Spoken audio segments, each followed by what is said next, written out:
I guess to start with, I should probably introduce myself, Eric Litwiller. Most recently, I was Director of Plan and Giving at Friends University, and I left that position a couple of weeks ago. So if any of you are hiring. I also and Molly can attest to this. She was at a Plan and Giving roundtable that I was part of at WSU, I don't know, a couple months ago, I think it was by then. Several people were there, and someone asked that the four of us participating were all bald men, and I believe there was a question towards the end about whether or not you had to be a bald man in order to do Plan Giving. So I feel a little representative of that demographic standing up here as well, but we'll muddle through. So to start off with, I want to kind of get a feel for my audience here. So how many of you are kind of what I would say executive directors with both operational and fundraising responsibilities? Retired, okay, close enough, that's fine. And then how many of you are basically one-person development offices? So you have grants and events and annual giving and major giving and basically all aspects of that. Basically, okay. So we have a little bit several of them, okay, fair enough. Well, for those of you who have not yet looked at my LinkedIn profile, I, in previous lives, was both of those things. So hopefully I can sympathize with your day-to-day responsibilities a little bit. So that's the reason that I am not going to stand up here today and kind of give you the idealized version of what Plan Giving looks like. Because realistically, unless you're a dedicated Plan Giving person, you don't have the luxury of doing 40 or 50 hours a week just dedicated to that. You have to worry about payroll being due in 2 weeks and getting money in the door for that. You have to worry about meeting your monthly goal for fundraising and all of that. So the thing is, a dedicated Plan Giving officer obviously requires a lot of time and resources to do our job well. And you have many, many other things to take up your time. So my goal today is essentially to give you just enough knowledge of Plan Giving that you can find little ways throughout the course of your week of kind of working those nuggets into your day around all of the other responsibilities that you have. You know, because you can't dedicate the time to Plan Giving that a dedicated person would, you're never realistically going to have the success that a larger organization will who has a person like that. And I don't say that to discourage you, please don't misinterpret me. I'm saying it because I don't think that necessarily means you can't have any kind of Plan Giving program. We're just going to find little ways of working it in that actually fit with your schedule. So, to get into it, we'll start with the basics. My guess is that all of you have a pretty good feel for who your donors are. You probably know their names. You probably know their giving history. If you're really good, you probably know some of what prompts them to give. In other words, this person always gives in December. They're going to get a check every December from that particular person. You know that. That's who they are. You might get a check from somebody else if you send out a mailing that specifically mentions a particular, say, a success story that your organization has had. We had this client and they did this, and now they're, and people react to that. Someone else maybe responds when you have a capital need.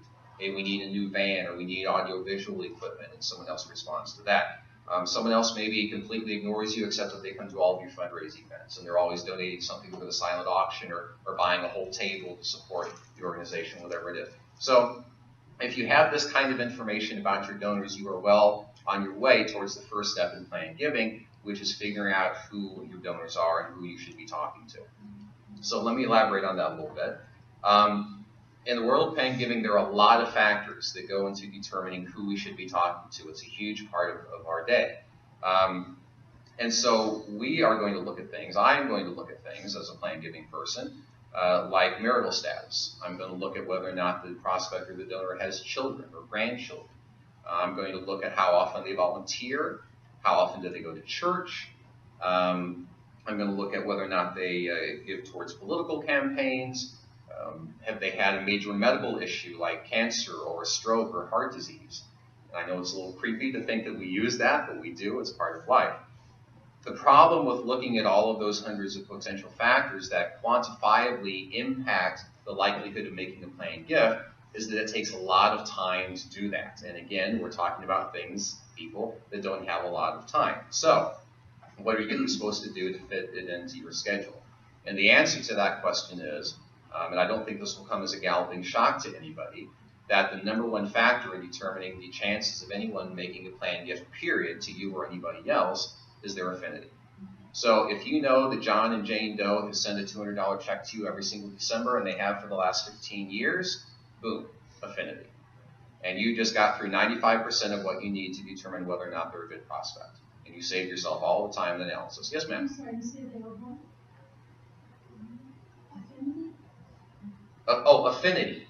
Affinity. Yes. Affinity just means the tie to your organization. How closely do they subscribe to your mission? How do they support it? How often? Just their general agreement with what you were trying to do. Yeah. I'm sorry. Yes. And yes, thank you, by the way, for raising your hand. If you do have questions along the way, please don't hesitate to just stop me and ask a question or shout it out. I will not be offended. Cindy said I had 50 minutes, and I only have about 40 on paper, so please feel free to shout them out. We'll fill in a little time. All right, so let's see. I referenced the $200 gift, and so I'll take this opportunity to point something out. And it's a very important distinction that has to be made between annual and major giving, which I'm going to lump together for purposes of today, versus planned giving. In annual and major gifts, you are looking for capacity, affinity, capacity. So if you have two people and one of them gives $200 a year and the other one gives $50 a year, you are probably going to be concentrating on the person who gives $200 a year. And there's nothing wrong with that. But I would point out that in planned giving, that matters much, much less. Okay? What matters is how often they give it. I will pursue someone who gives $20 a year. I don't care. If they've done it every year for the last 20 years, that still points to affinity for me. So capacity is less of an issue. In annual giving, in major giving, you're looking at things like bank accounts. You're looking at retirement, or not retirement accounts. You're looking at investment portfolios. You're looking at income. Okay? If you have well-screened information, you're looking for the 8s, the 9s, and 10s. In planned giving, I'm looking at entirely different things. I don't care about income. I don't care about bank accounts. I care about real estate. I care about life insurance policies. I care about retirement accounts. Okay? And a huge part of your job when you are able to work in planned giving is you have to help the donors do that too. Because a lot of people are going to look at you and say, I don't have money. I'm not going to have an estate to leave behind. I'm sorry you came out here and wasted your time. The reason they say that is because they're looking at bank accounts and income and investment portfolios. You've got to get them past that. Okay? We don't care about those things in planned giving, but they don't make that distinction. You have to help them do that. Now, capacity, yes, it does matter to some extent. Obviously, if they honestly have nothing and are going to die without a penny to their name, then yes, you wasted your time, and I grant that. So I'm not chasing the 1s and the 2s on the well screen either. But my point simply is that we have to make sure we understand the distinction between the two, are looking at the right things, and are talking to the donors about the right things. Because they probably, 95% of the time, those donors have assets that can be great planned giving things that they wouldn't think of. And if we don't help them think of it, you're never going to get them to include you in your estate plan. So, I also mentioned different motivations in addition to the different asset bases.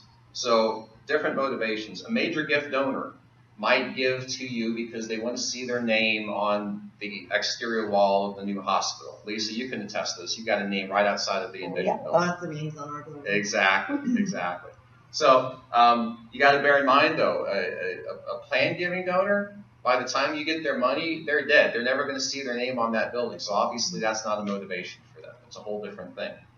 An annual giving donor, they give to you on a regular basis because they appreciate your mission, they like what you do, and they want to see it continue. Okay?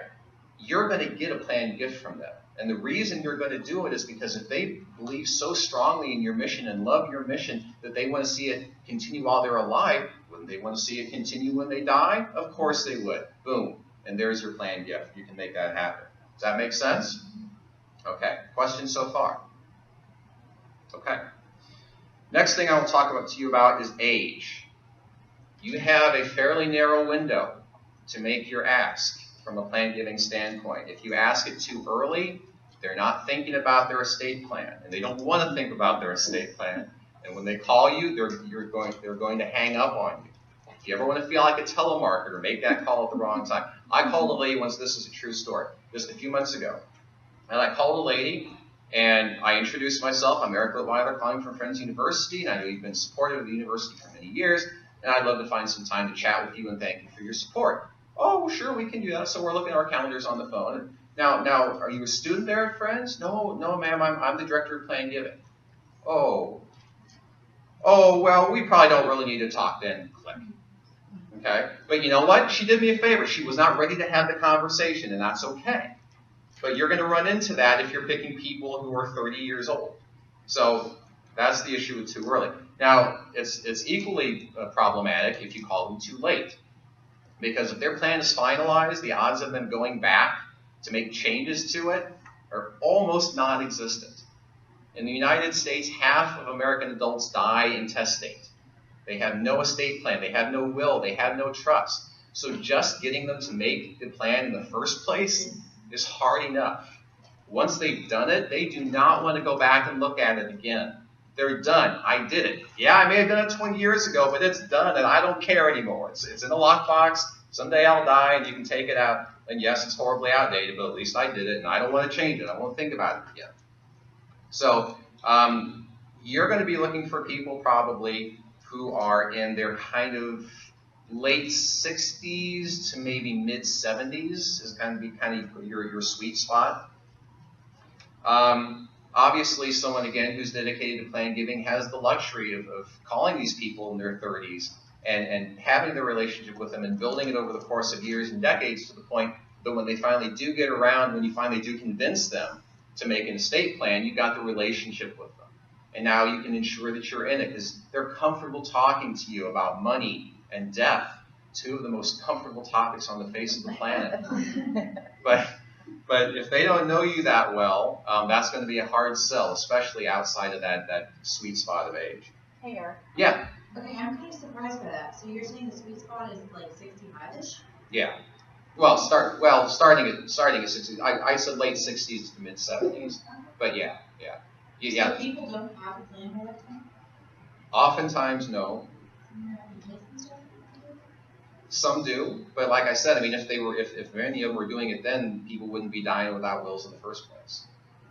So, yeah. It's like, could we anticipate that? Maybe you'd be that caller at age 55. Oh, sure. And say, hey, something to think about. Absolutely. Yeah. That should be a tool. Right. If you have the luxury of the time to start that a little bit early, and we usually started the process by, again, talking about the annual giving aspect. Kind of was a foot in the door.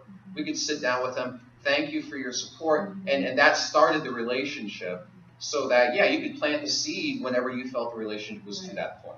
Absolutely. Yeah. Okay. So, age, affinity, capacity, what else can we do? Next thing is, and this is, in my mind, low-hanging fruit. You've got to make sure that you take every possible opportunity to help people understand that you have the ability and the capacity to accept planned gifts. Now, that sounds kind of stupid. It sounds kind of like a duh moment. I used to do seminars for church leadership teams, and we always required the pastor to be there. We required the head elder or deacon. We required the church treasurer to be there. It was proof to us that the church was taking this kind of seminar seriously. And across the board, these churches were so frustrated because they would see these wealthy individuals and these wealthy couples put relatively minor checks in the collection plate, and yet when they died, the Wichita Symphony gets $1.2 million, or their alma mater gets $2.5 million. And the churches couldn't figure out why this was happening. You know, there were years when I would visit 40 different church leadership teams in a 52-week year. And they couldn't figure out, across the board, they couldn't figure out why this was a problem. The answer, obviously, is that the church doesn't have a development person, and certainly no one talking to them about planned giving. If I'm going to church, I'm putting my money in the collection plate and not really thinking much else about it. I'm going on about my day. It's just part of my week. It's what you do. But unless the church has someone talking to me about the bigger picture, I'm not necessarily thinking of the church as my destination for a planned gift. Meanwhile, the Wichita Symphony is calling me. And they're sending people to my home, and they're taking me to lunch, and we're having they're talking to me about my planned gift. So is my alma mater. So, obviously I realize, and again, it kind of sounds like a dumb moment, because I realize that any of your organizations are capable of accepting a planned gift. If someone dies tomorrow and you get a call that you were left money in the will, you can take it. You're able to take it. Everybody knows that. But I guarantee you that all else being equal, the organization who publicizes that they can do it versus an organization who does not publicize that they can do it, the one who publicizes it is going to get more planned gifts than the other one, just because they talked about it. So, when you do a mailing, there should be a return envelope, there should be a little perforated card, and there should be a checkbox on there. I have included this organization in my estate plan, or I would like more information about including this organization in my estate plan. At the bottom of every brochure, at the bottom of your letterhead, at the bottom of everything you publish, there should be some kind of a note stating to that donor your ability to accept planned gifts. Even if it's just one little line, please direct estate gifts to Friends University of Wichita, Kansas, 2100 West University Avenue, Wichita. Now, am I going to get a lot of planned gifts by doing that? No, I'm not. But I'm still going to get more than you, because I publicized it and you didn't. That's the point. It's a really quick, simple fix that will get you something. And that's the whole point of finding ways of making that happen for you. Just out of curiosity, maybe I should have asked this beforehand so as not to make an assumption. By show of hands, how many of your organizations do actively talk about, publish, that you can accept planned gifts? One. Okay. Just me? Is it really? We have it on our website, so. You're right, on the website, sure. But you're not active in front of people. Okay. Okay. You're right. You're welcome. Hey, Eric. Yeah. I have a question about that. So not my organization, but organization where I serve on the board, they not only don't really make people aware of that, but we recently had an incident where somebody wanted to give us some stocks and bonds and stuff. Right. And we had nothing set up to even be able to accept something like that. Right. And honestly, as much as I've worked with nonprofit organizations, I was a little bit embarrassed that I just hadn't, thought to recommend that. Yeah. Yeah. I don't know how, what we could have done to be better prepared. I guess taking steps to set something up, but we had to get ourselves together to try to figure out how we could get that set up so we could accept that gift. Yeah, it's important to think about now. And I have worked for organizations where I would create gift acceptance policies, and I would include things like real estate and stocks in there. And I actually had supervisors look at that and say, we've never gotten land, so why would we bother? Like, I don't care if you've never gotten it or not. You got to put it in there because you never know. You got to think about it now. Stocks, real estate, any number of things. And I'll talk about the variety of gifts in a little bit. But yeah, you got to think about all the possibilities now. Whether they've happened yet or not is a moot point. Don't use that as your reason for not putting it in there. You got to think about these things now before they happen, so that when you do get the call about the stocks, you're ready to go. Absolutely. Yes, ma'am. I'd like to respond to that. One way that we solve that problem is we had stock gifts occasionally and had no really music. And I put a financial planner stock person on board. Oh, yeah. Yeah. And that way, anytime something came up, his phone rang, and he just walked his way through the whole process. That makes a lot of sense. Yeah, it's good to have that kind of a professional variety on your board. All right, any other questions right now?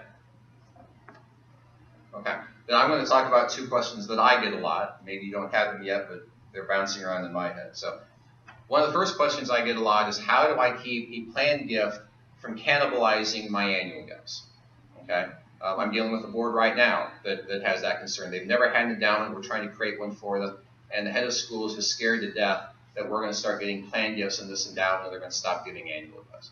So you got to remember what made this prospect a good plan giving prospect in the first place was the fact that they regularly, annually support your organization. So it would not be the norm for someone to say, I've given to you every year for 15 years. I am now making a commitment to give you the ultimate show of support by including you in my planned gift. Oh, but by the way, I'm going to stop giving you an annual. That didn't make a lot of sense. Okay, so I wouldn't worry about that too much. The only thing I would mention to you about that is that it is fairly common for people who make annual gifts to stop making their annual gift a few years before they die. I don't know why. I don't know how it works, but it does. I don't know if they sense they're dying or if they're just so worried about money they stop. I don't know what it is, but it's not uncommon for people to stop making annual gifts shortly before death. That, however, has absolutely nothing to do with whether or not they have included you in their planned gift. It's just a demographic of death. I don't know why. But so those two things are not necessarily correlated. The second question I get a lot, and the one I'm going to spend most of the rest of the presentation on, is, okay, I figured out who my prospect was, I called him, I got an appointment. What in the world do I say to him? So let's talk about that. This is where the expertise of plan giving comes into play. There's two very distinct sides of plan giving. There's the art and the psychology of being in development, and by merit of the fact that you're sitting in this room right now, my hunch is that you have the art and the psychology of it down pretty well pat. The other side of this is, though, the science and the technical aspect of actually knowing what to say to them to help them out. So, some of you probably know that over probably the last, I would say, 30 to 35 years, a lot of plan giving vehicles have been created by Congress, by executive order, through IRS regulations, whatever it may be, that have facilitated everyone, regardless of their circumstances, being a plan giving donor to some extent, if they choose to do that. There are vehicles available to us. And when I say circumstances, here's what I'm talking about. Maybe your donor, your prospect, has a lot of cash. Maybe they have no cash. Maybe they don't have 2 dimes to rub together, but they have a high net worth because they have land, or they have inventory, or they have collectibles, or they have antique cars, or whatever it may be. Maybe they have already given to their children. That's becoming much more common these days. People are realizing that if they wait until they die, their kids are in retirement and the money doesn't do them a lot of good. So more and more people are saying, I'm going to give money to my family now when my children are still paying off their mortgage or paying off their child's college education debt. I'm going to give it to them now, and that way when they die, their entire estate's available to us. So that's happening a lot. Maybe they are farmers, so their income is highly variable from one year to another. Maybe those farmers want to pass land along to their children. Maybe they realize my kids don't want to farm. They all live out of state. They have professional careers. They're not going to farm anyway. Maybe they have a life insurance policy. If so, is it paid up or are there annual premiums? Are there retirement accounts like 401ks and IRAs? Do they need them to live on or do they not? So these are all different circumstances. These are all variables that would impact how I would talk to these donors. So in response to those, like I said, with all these vehicles available to us, I'm going to talk about a few of the more common ones with you. Again, I'm not going to give you the entire list because a lot of them probably will never come up, and we're trying to fit this in around your day. So the first, obviously, plan giving vehicle is just the simple bequest. We all know what this is. All our donors know what this is. It's been around forever. It's the easiest. It's by far the most common, and that's across organization size. Ask the WSU Foundation, ask the One Person United Way office in Harvey County. It doesn't matter. The bequest is 90 to 95% of what you get. And that's not going to change anytime soon. The assumption, if you're doing this kind of ask, is that your donor has, I'm not going to say simple, but I will say fairly straightforward estate plan. Okay? They're going to die.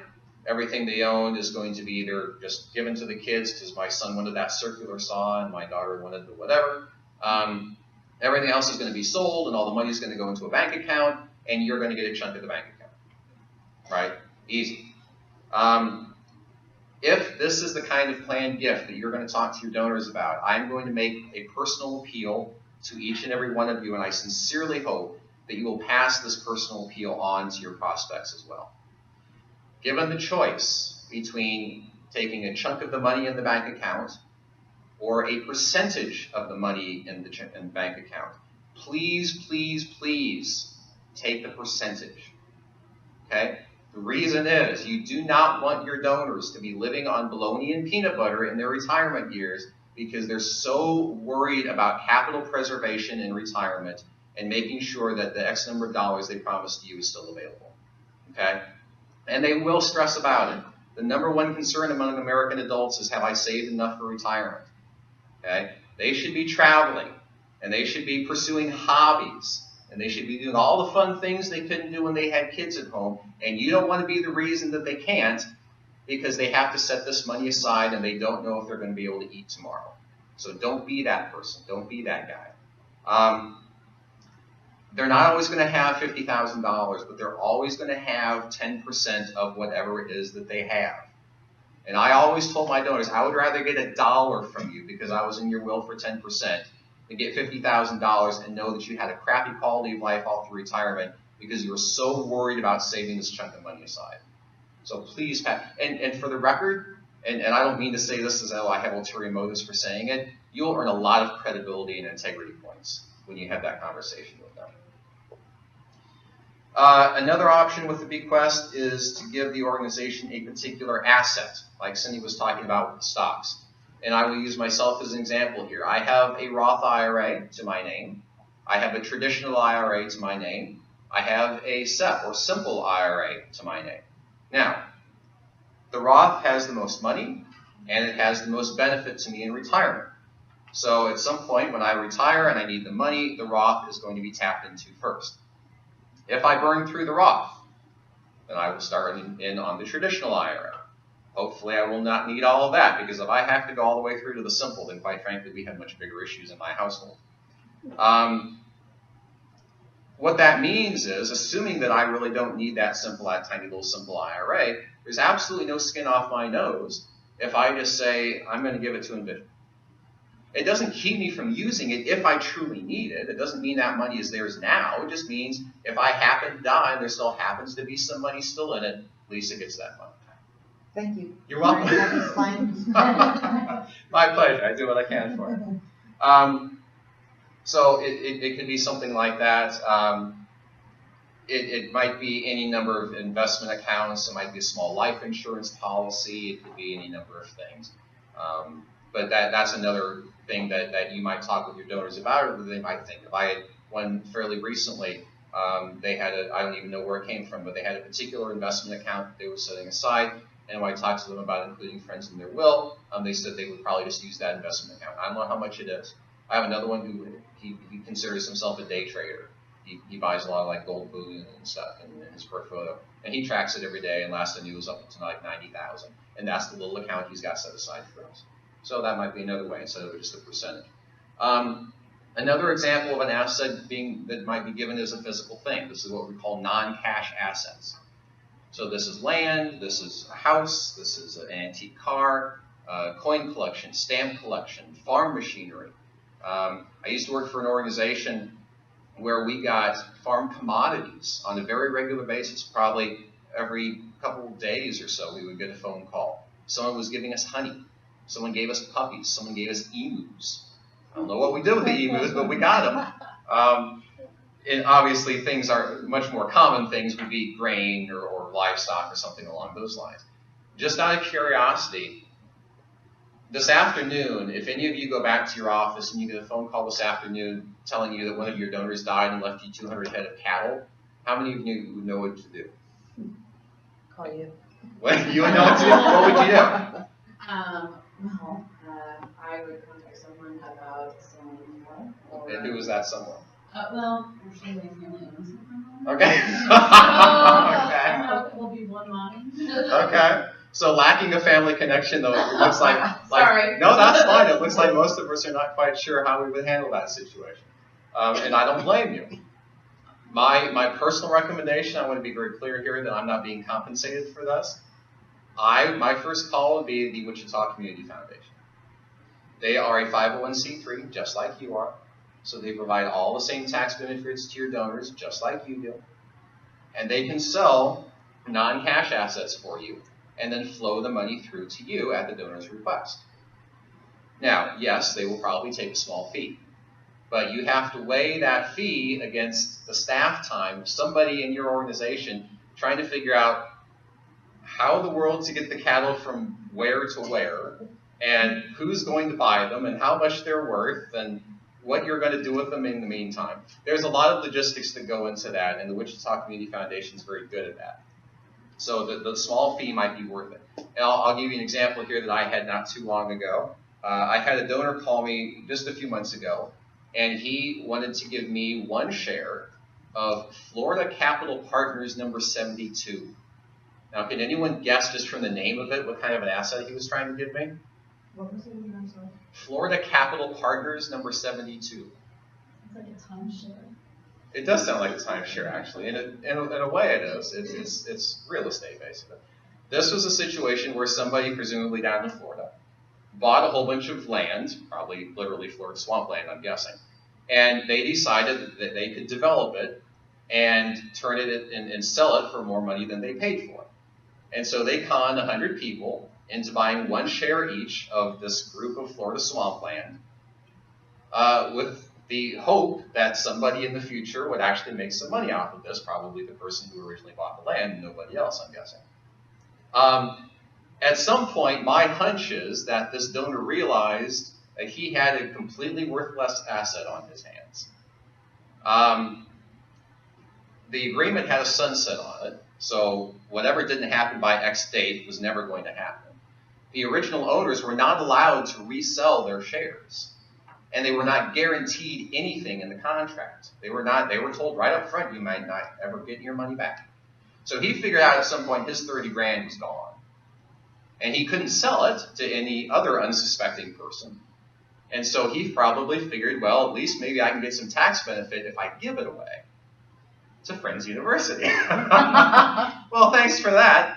I can tell you right now that my very first call when I got that call from him was to the Wichita Community Foundation, because it was not worth my time trying to figure out what this thing was and what I could do with it and what it could conceivably be worth and who might be willing to take it off my hands. It wasn't worth it. So I called the foundation. So what did that translate to for you? Actually nothing. I didn't want to tell this part of it. The community foundation wouldn't even touch it. They knew too it was worthless. And I tried desperately to con the president and our CFO into taking it, and they wouldn't do it. So it was not accepted. In that case, it was not accepted. No. Normally, that will not be the case. Normally, you'll actually get assets worth something. But yes, in this particular case, I got nothing. Yeah. There is a similar situation at Newman. They were trying to get rid of land that had environmental overlays. Yeah. So you do have to be careful. You do need to get somebody involved in Yes. what's going on. Yes. Because if we would have taken it, we would have been liable for the environmental. Yeah. And put it in your gift acceptance policy. Put the process in your gift acceptance policy too. If you get this kind of an asset, here's what we do. There's a board committee, and it goes to this person, and they review it, and then it does this. You know, I would never have guessed until we got some other land in Heston that was actually worth something. And so I had to look at the handbook and said, oh, we have to get, the donor has to pay for an appraisal. Oh, that's good to know. And then we have to pay for a third party, marketing study or something. I would never have known that. Luckily, someone before me had laid it all out in the gift acceptance policy. So make sure that kind of thing is in there. Absolutely. I have a question. Yeah. You're talking about gift acceptance policy. Yeah. Because I'm drafting a lot of policies for us, but that's not mine. Oh, okay. And I work with the community foundation with arts. Yeah. But is that something that they can help? I mean, where would I go to get, present this information? This is what we should include. Yeah. I would not be surprised if the community foundation had something like that, but I also would not be surprised if 80% of the people sitting in this room had them as well. So I would say call your peers, call Friends University for that matter. I drafted one. So yeah, any number of organizations can. And I mean, it's going to be a draft, obviously. But you change the technical details, and we don't have this committee, so what are we going to use to do this instead, and you'll change that kind of stuff. But it'll give you a nice format. Yeah. And I think I had heard several years ago, and I may be wrong, Molly, you may know this, but I had been told a while ago that you were required to have one when you filed your 990. But that's been several years, and if you don't have one and you've been filing 990s, then I may have been mistaken about that. Oh, okay. Well, that might be it I too. could buy food. I don't. You're not aware of that? Requirement. Okay, it may But I not. mean, even if you just Google. That's true like, too. Yeah, policies, good point. You will pull up thousands of them, and like you said, it's That's just what I was just gonna say. read Yeah. through a couple of them and kind of decide what fits Right. you. Some of them are like one page, and it's like basically everything's gonna go to your board if it's not Right. this or this. But, you know, and then you use people on your board to make sure that real estate doesn't have issues or whatever. Right. So some of them are real simple, and some of them get into detail with all that you talk about. Yeah, yeah. Friends is 30 some odd pages, I think. List through every Oh, my contingency. goodness. The board source is also another great resource. Sure, for- sure. Yes. All right. So the Wichita Community Foundation, that I was going to mention also with regard to that service that we've just been talking about that they can provide. It's entirely possible that their ability to liquidate these non-cash assets for you may actually be a bigger benefit to you when we're talking about lifetime gifts as opposed to estate gifts. And the reason I say that is because there are two phases during retirement when people tend to divest themselves of these kinds of ancillary non-cash assets. It's traditionally probably about the 5 years starting when they enter retirement, and then again, going back to knowing when they die, the 5 years prior to death. They don't like to deal with this extraneous kind of stuff in retirement. It just muddies the waters. It makes life complicated, and they're trying to do other things. And so they usually like to get that stuff away. But if they are unsuccessful or if they die earlier than they think, it is still very common to get those kind of assets in an estate plan as well. So either way, the Community Foundation can help you out with that. All right, so bequests, like I said, still the largest, very common for any size of organization. Everyone knows about them. They're easy to do. Larger organizations, again, I'll go back to the WSU Foundation just because they're large. A lot of what they do is they're going to spend time and resources educating people. And I think they would stipulate to that if you were to call them. They would agree that education is a big part of what they do. Because they can sit down with the donor and the donor can say, I want to do a bequest. But over the course of the relationship building, the development officer, you, might discover that the nature of their situation, the types of assets they have, may be beneficial for them to pursue some type of vehicle besides just a simple bequest. And it is incumbent upon us to help them understand the reason why and help talk them through that process. So leave the education largely up to the bigger organizations if you'd like to. That's perfectly fine. But I'm going to give you a few of these alternatives just so that if you do happen to meet a donor for whom some other vehicle might work well, you can hopefully give them enough information to help them out. And again, you're going to score big integrity points when you do that. So start off with, this is probably a really stupid question, but who here is familiar with the charitable gift annuity? Oh, okay, not as many as I would have guessed. Well, that's good to know. Have you written one? I've executed one. You have executed one, okay. Just through the software. Crescendo? Yeah. Okay, that was my next question: is who all use Crescendo software? If you're not familiar with a gift annuity, I'll run through it quickly. I hadn't anticipated that, but I will. That's no problem. A charitable gift annuity is the simplest iteration of it.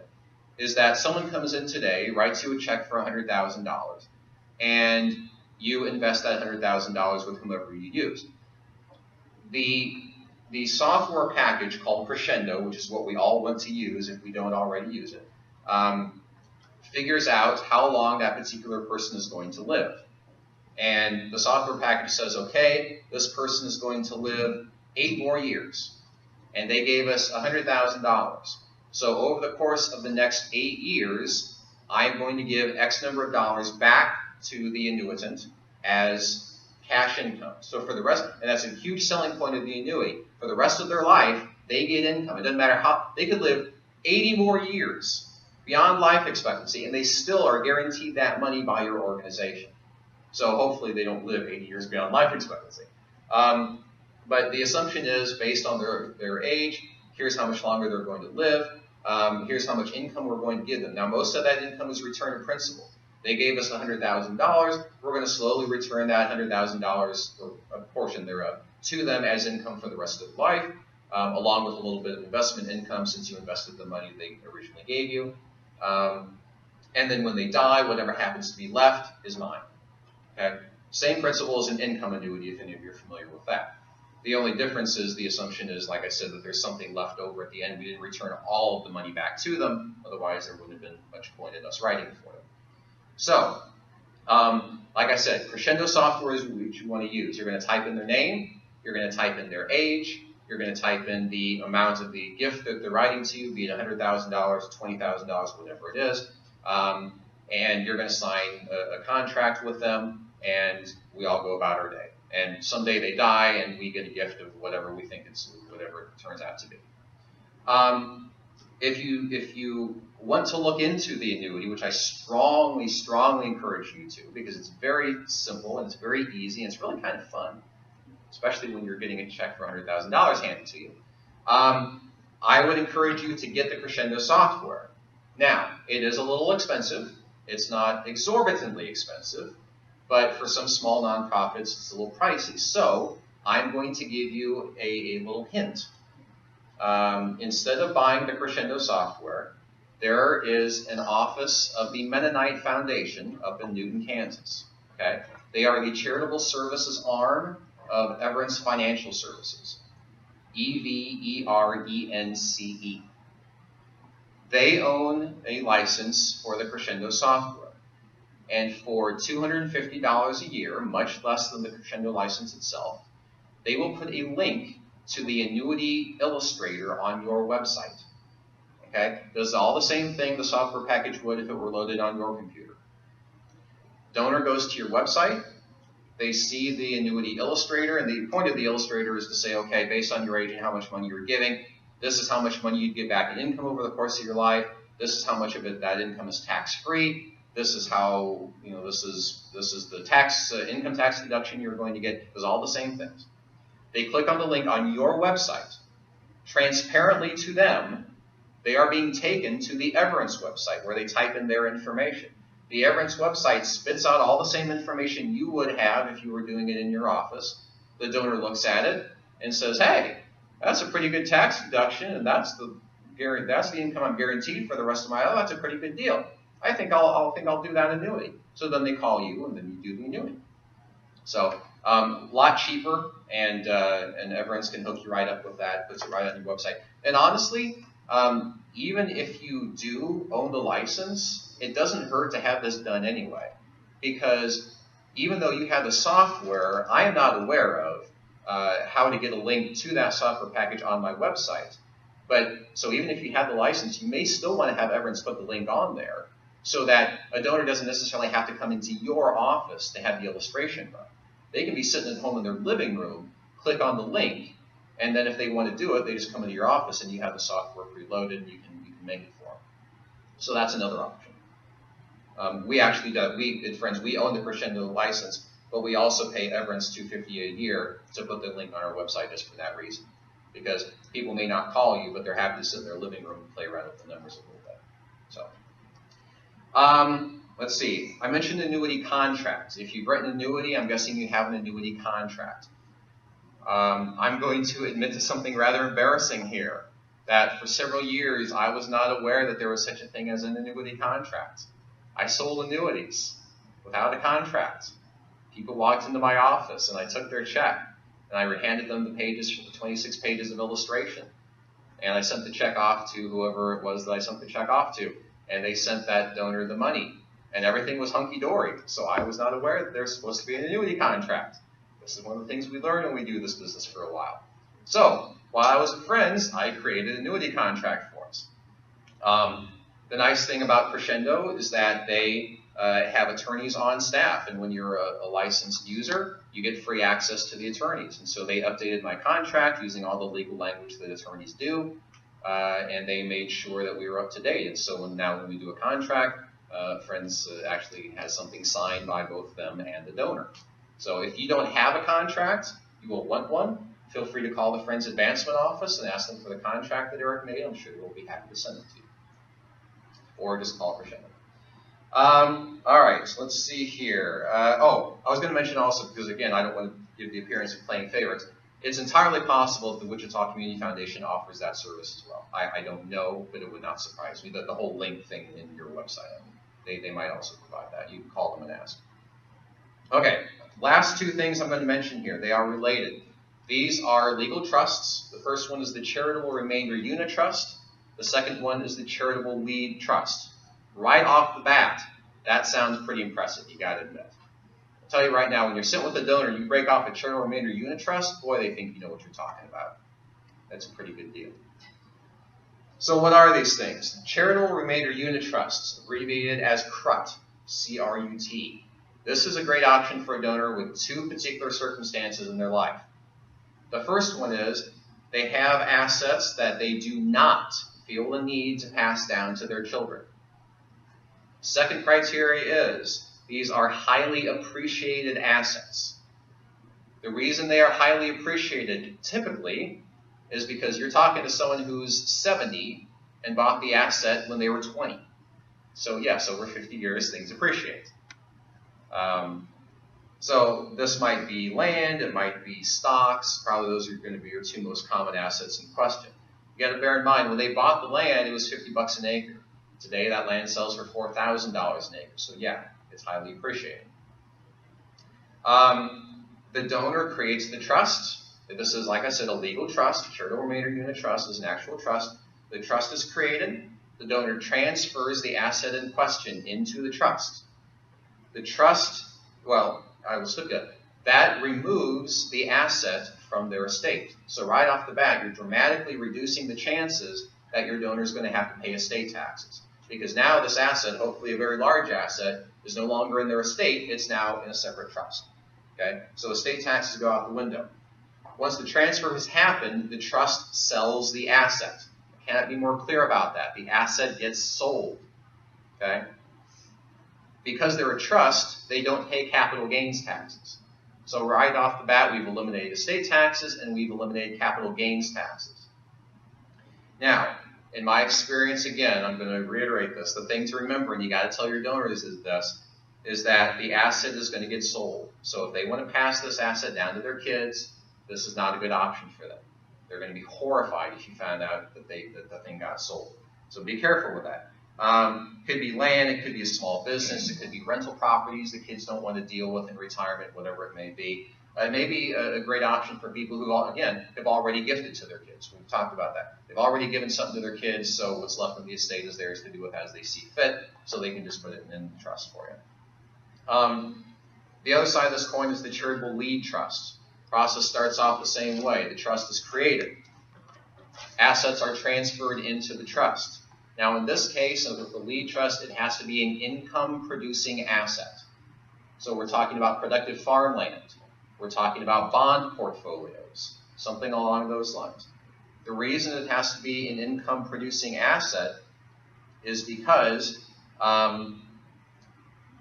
you have to stipulate when the trust is created how much money is going to be given. You're getting the lead. As opposed to the remainder, you're getting the lead. You are getting the income from the trust. The asset itself is staying under the ownership of the donor for all intents and purposes. They're going to get it back someday. So the asset has to be income producing because that's what you're getting. You can't put an asset in a trust that doesn't produce income and then get income from it. It doesn't work that way. So the bond portfolio works great because bonds are fixed income instruments. We know that. And so you know exactly what the income is going to be. And so at the start of the trust, they say X charity is going to get X number of dollars every year for the next 20 years. Farmer Bob has chunks of land all over the place, and he makes most of his money from several sections, but he's got a quarter section somewhere off in the county that was just given to him by his mother when she passed away. So he doesn't really need that income. So he's going to put that income into a legal trust. During that 20 years, you're going to get the income from that. And when the trust, when 20 years go by or when lifetime goes by, whatever time period was stipulated early on, the trust dissolves, the ownership of the land reverts back to Farmer Bob, or more likely his beneficiaries because there's a better tax benefit there, and you stop getting the income. But he did not have to part with an asset. He's still able to pass it down to his kids just like he wanted to do, but he was able to use that asset without losing that asset for the benefit of the charity. So that's a huge benefit. Talk to people in Western Kansas. They would love for their son to take over their farm. They don't often, but they would love for them to. But they don't think there's any way to do that without selling the land. You just gave them an option. You use land that you retain ownership of to still support your charity. All right. I mentioned bond portfolios again. The reason farmland is tricky in a trust like this, like I said, because the income has to be stable.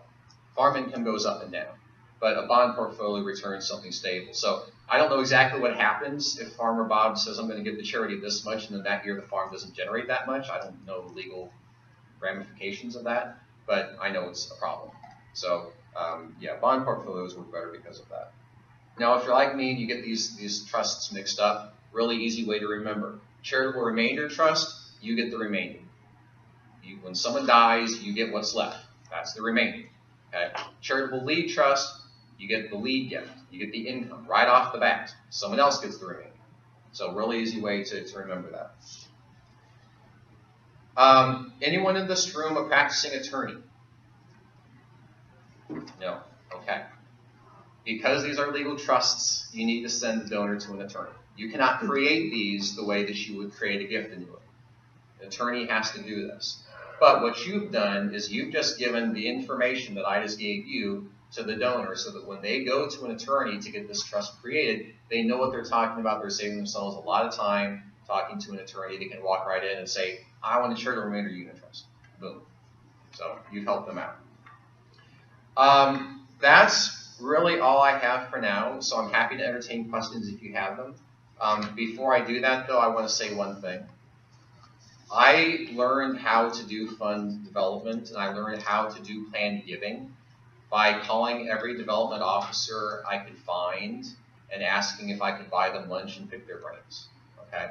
I didn't go to school for this, although I went to Indiana University. You'd think I did, but I didn't know back then. You'd say, oh, you're a Hoosier? Nice. So for the last several years, after having begun to learn how to do what it is that I do, I have been happy to do consulting work at no cost to people because I learned from people who were just willing to let me buy them lunch and tell me everything they knew. And so I am happy to do that as well. So, you know, we help each other out, and if I can be helpful to you, if I can be helpful to your board of directors, if I can be helpful to your executive team, if I can be an objective third party who tells your board that, hey, this is what they need to do their job, to be supportive to you as development or executive directors, I'm happy to do it. I'll take an hour over lunch or go to a board meeting or whatever works. If you need help developing a development office because you don't have one, or beefing up your planned giving program because you don't have one, or need to add a development person, again, I'm available. I'm happy to do that. So please do not hesitate to call me. Do not hesitate to email me. I'm happy to take time out of my life and do that because that's the only way this works. So if you have a pen, my cell phone number is 620-755-2583. And my email address is ELITWILLER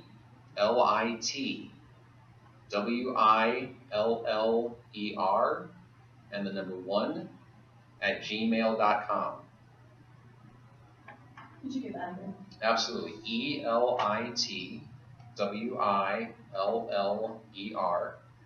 and the number 1 at gmail. And whether you call me tomorrow or whether you call me 6 months from now, I'm happy to help. Like I said, that's the only way this is going to work. So, with that said, Molly, question? So you were going to talk a little bit about the conversations with the appointment. What do I say? Yeah. Oh, like the verbiage to use? You want me to go into all that? The question is like, other than like them self-identifying through like postcards or direct mail like you guys suggested, what's a really polite way to say to perhaps major donor, like, are we the will or not? Well, that's really fairly Do we polite. have this conversation or not? You know. Yeah. It's hard to give a real good rule of thumb. I mean, you all know this as well as I do, that when you have there's no two conversations with your donors that's the same. And you kind of just have to look for your opportunity. There have been conversations that have gone so flawlessly and perfectly through no fault of mine, I can assure you, but have gone so smoothly and purposely. I will straight out ask the person, within an hour of